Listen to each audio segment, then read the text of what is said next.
Hello बच्चों, let's read the question. The question says density of A nucleus is option A more for lighter elements and less for heavier elements, option B more for heavier elements and less for lighter elements, option C very less compared to ordinary matter, option D constant. So question में यहाँ पर density of nucleus के बारे में पूछ रहा है कि गिवन ऑप्शन में से कौन सा करेक्ट होगा. तो सॉल्व करते हैं इस प्रॉब्लम को. पहले हम यहाँ पर की कॉन्सेप्ट को नोट डाउन करेंगे. तो देखते हैं हमारा की कॉन्सेप्ट यहाँ पर क्या होगा. नोट डाउन करेंगे उसको. की कॉन्सेप्ट, तो जो न्यूक्लियस होता है किसी भी एटम का वो प्रोटॉन और न्यूट्रॉन को कंटेन करता है. तो यहाँ पर डेंसिटी के बारे में बात हो रही है. तो जो डेंसिटी होता है वो होता है हमारा मास पर यूनिट वॉल्यूम.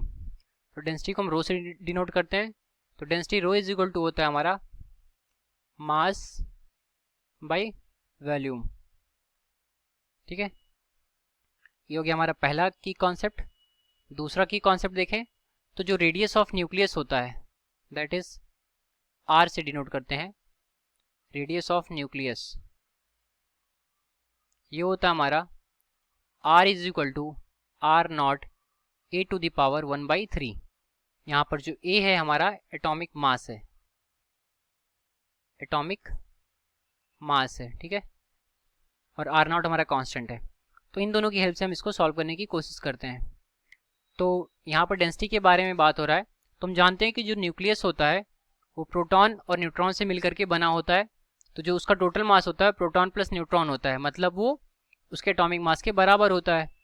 तो density of nucleus R rho N is equal to होता है उसका total atomic mass that is A divided by जो उसकी वॉल्यूम हो जाएगी 4/3 पाई आर क्यूब. आर की जगह पर हम वैल्यू डाल देंगे. तो a by 4/3 pi r not a to the power 1/3 और इसका क्यूब हो जाएगा.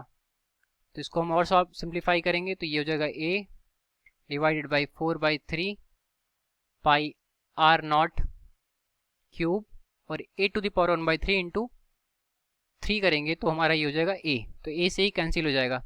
तो यहाँ से जो वैल्यू निकल करके आएगी डेंसिटी की फॉर एनी न्यूक्लियस ये हो जाएगा हमारा 1/4/3 पाई आर नॉट क्यूब. यहाँ पर आर नॉट कॉन्स्टेंट है और 4/3 पाई भी कॉन्स्टेंट टर्म है. तो ये हमारा जो डिनोमिनेटर है पूरा का पूरा कॉन्स्टेंट हो गया. तो इस तरीके से हम देख रहे हैं कि जो रो एन है that is nucleus of density of nucleus ये क्या आ गया, कांस्टेंट आ गया. तो हम कह सकते हैं कि जो डेंसिटी है ये कांस्टेंट है. अब अपने ऑप्शन में देखें तो जो ऑप्शन नंबर डी है ये हमारा करेक्ट ऑप्शन होगा. दैट इज कि हमारा जो डेंसिटी होगी न्यूक्लियस की वो कांस्टेंट होती है. तो हम आंसर लिखेंगे hence option D is correct. तो ये रहा हमारे इस क्वेश्चन का correct solution. I hope you understood it well. Thank you.